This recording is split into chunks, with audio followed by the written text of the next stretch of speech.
You don't need a 600mm lens for your wildlife or even your bird photography. That's what I'm talking about today, guys. I'm gonna prove it to you and show you how you can get better images, more keepers, and potentially tote around a less expensive and way smaller and lighter lens like this 100 to 400 here.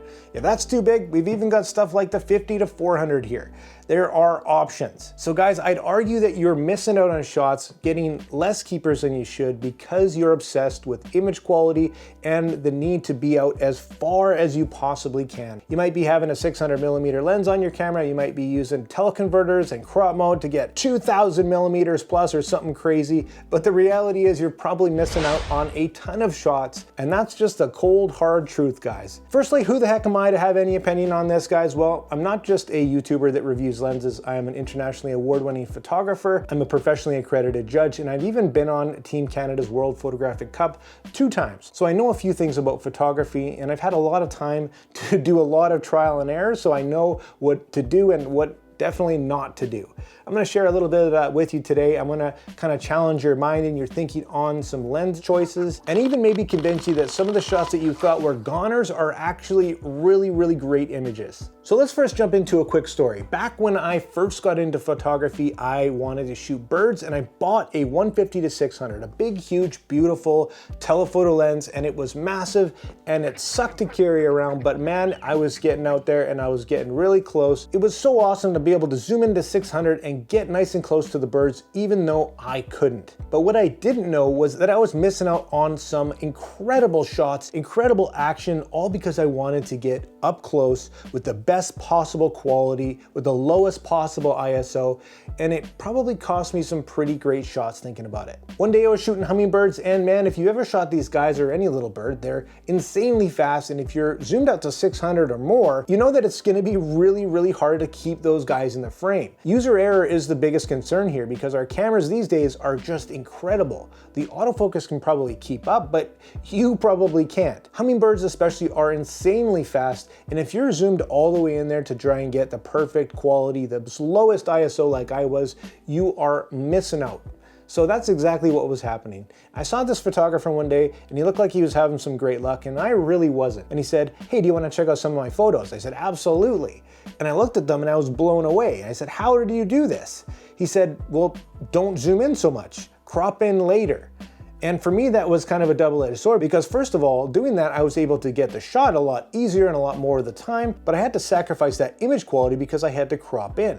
Now back then, there wasn't a ton of resolution in cameras. We sure didn't have the stuff that we have nowadays, 50, 60 megapixels, whatever it is, and we didn't have the software that we could just upscale in post later on or add sharpness where we need it. But that was like a wake-up call to me. What was better? Getting like 5% keepers and going through thousands and thousands of photos, or shooting less with a lesser focal range and getting what I was looking for, and then just cropping a bit in post? Well, needless to say, I started doing it and I started having a lot better results. And nowadays especially, it really doesn't matter if you have all the reach because we can crop in confidently and still get absolutely amazing results.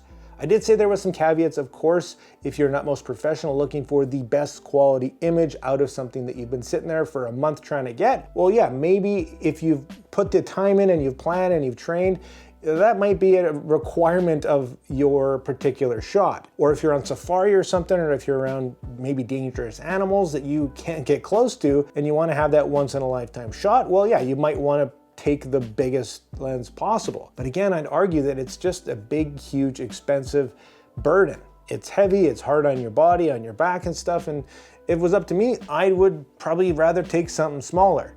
And even these days, I find myself taking something like this 50 to 400, which absolutely, image quality wise and versatility, is just really hard to beat.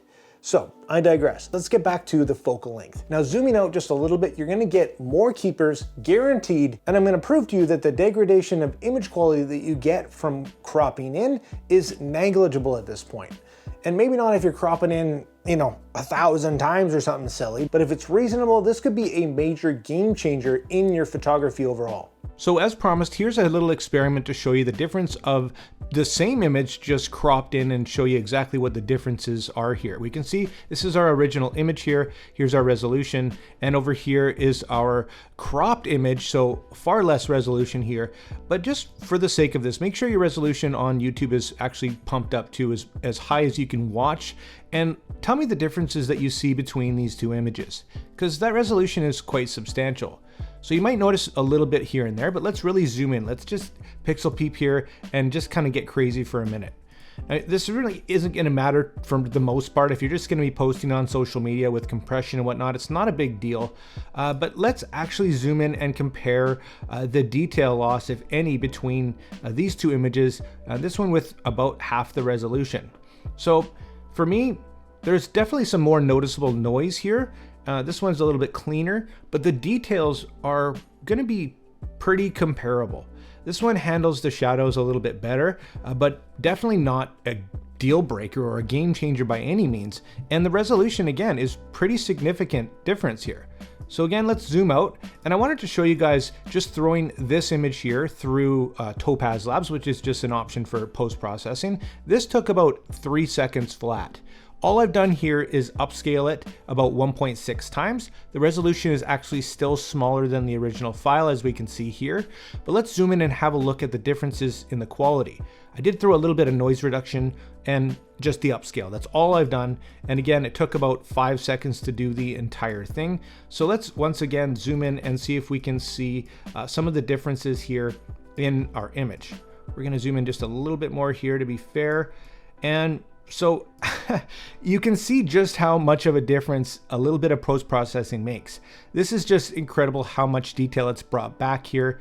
For me, the shadows here are still a little bit more pleasing. It's not perfect, but again, we started off with an image that it wasn't as good to begin with. But look at the detail in pretty much every aspect, and the noise is gone. It's basically non-existent. You can just see tiny traces along fine edges and whatnot. But this is a 5-second post-production job here. Look at the difference. So with a smaller resolution, for me, again, if you've never heard of Topaz Labs, I do have a review on that. I cannot recommend it enough. It's a fantastic product. I'm not sponsored in any way by them, but I wanted to just stress this again and show you the overall idea behind this video. And I wanted to make one last important point here when shooting with a smaller focal length. And that is, when you're shooting subjects further and further away, the quality of your shot is going to degrade the further you go, not just because of resolution and not just because of the focal length, but because of atmospheric distortion, heat waves, and all sorts of things that we have to deal with when we're shooting at distance. This is what a lot of people don't understand, that they think that a huge lens is going to get them great results far away, but there's a lot of factors between you and the subject.